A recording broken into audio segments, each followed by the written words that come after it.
Pope Benedict elevated 22 cardinals last month at the Vatican. I was there. I had meetings at the Vatican for a couple of days there. I know you're going to find this hard to believe, but the Pope was actually criticized because the majority of the group that he was making a cardinal, how dare the Pope do this, but he put conservatives. People, the Pope thought, cardinals would follow the Catholic doctrine. I know. Who does he think he is? The Pope? Yes.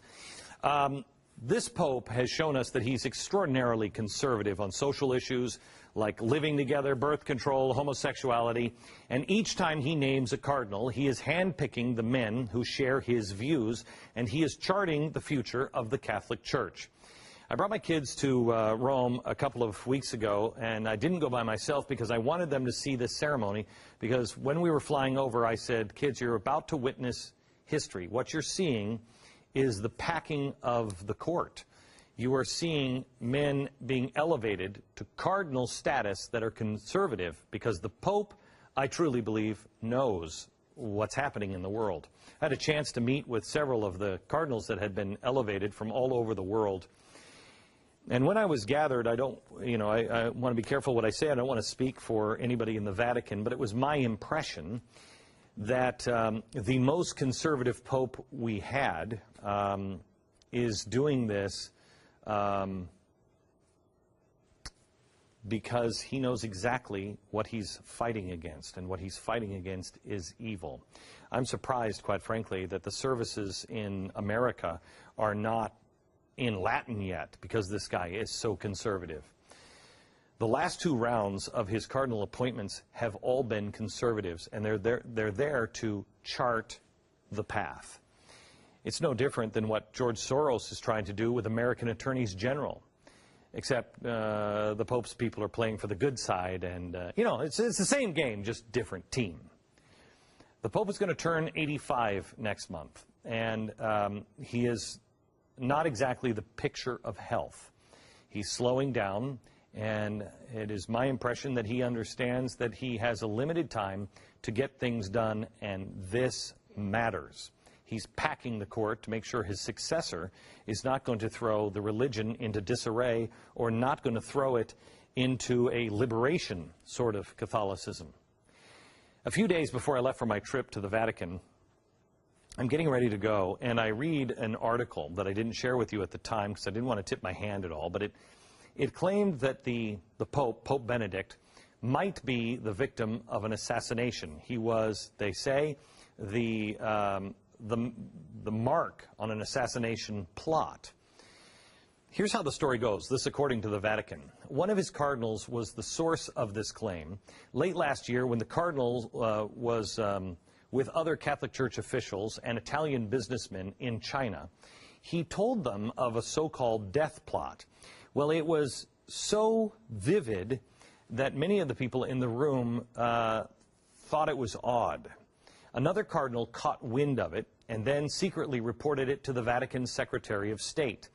The Vatican, in this article that I read, told the public not to worry. What I'd like to tell you is, you are seeing a high-stakes game at a level that most people, including me, do not even begin to understand. I believe the Vatican is actively engaged in a very different kind of battle than the one we normally think of. They are in a spiritual battle, but it will be physical as well. They are gearing up for a spiritual battle unlike anything we've seen. They know this is about good and evil, and they are watching even those around the Pope in the Vatican. That's why the cardinals are being selected so carefully now. At the same time, they're having problems here in America. This is the administration doubling down. We've told you before that the Obama administration said, you have to provide birth control. And the Pope said no. Then they said, well, you got some other things to do. In fact, come and visit us. They brought all of the bishops in to the White House. Last week we told you that, according to Cardinal Dolan, that the bishops were told, you know what, you got to stop listening to the extremists in your faith. You have to start listening to us and people like us because we're enlightened. The bishops said no, and so did the Pope. The Pope just issued a statement and said, we're not playing games on these issues. All of those issues are Obama hot buttons. Well, just a couple of days ago, we told you that the State Department released this report. This report basically is, this is about money laundering and financial crimes. Would you expect the Vatican to be in this report? The Vatican has now just been included by Hillary Clinton's State Department. The Vatican, known as the Holy See, is listed as a country or jurisdiction of concern for money laundering. Now, we looked it up. There's several reasons on why you can be in this report.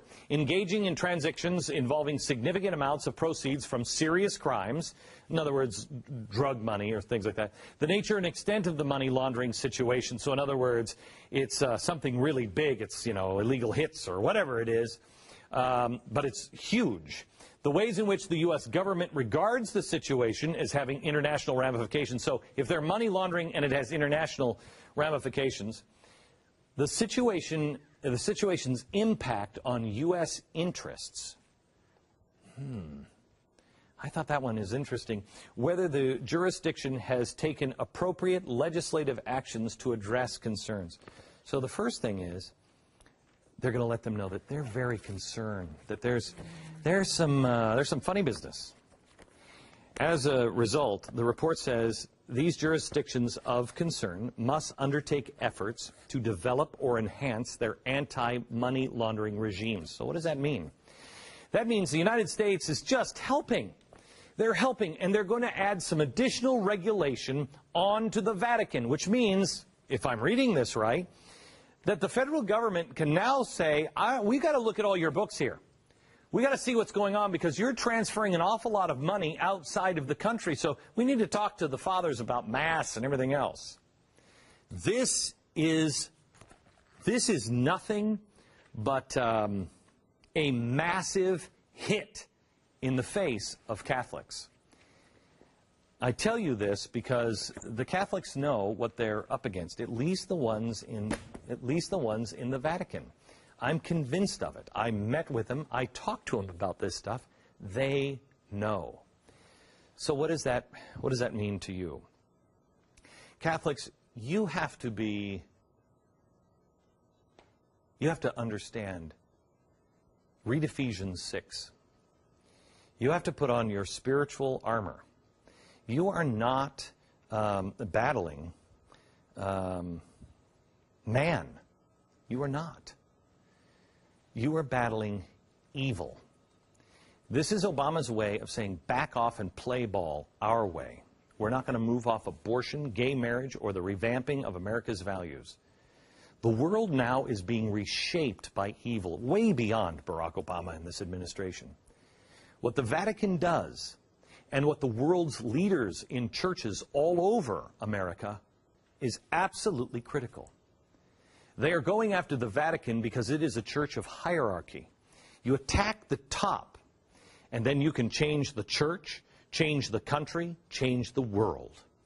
Once the president and the Soroses of the world take care of the Vatican, how hard will it be to pick off the Lutherans or the Mormons or whoever? The Jews. They're starting big.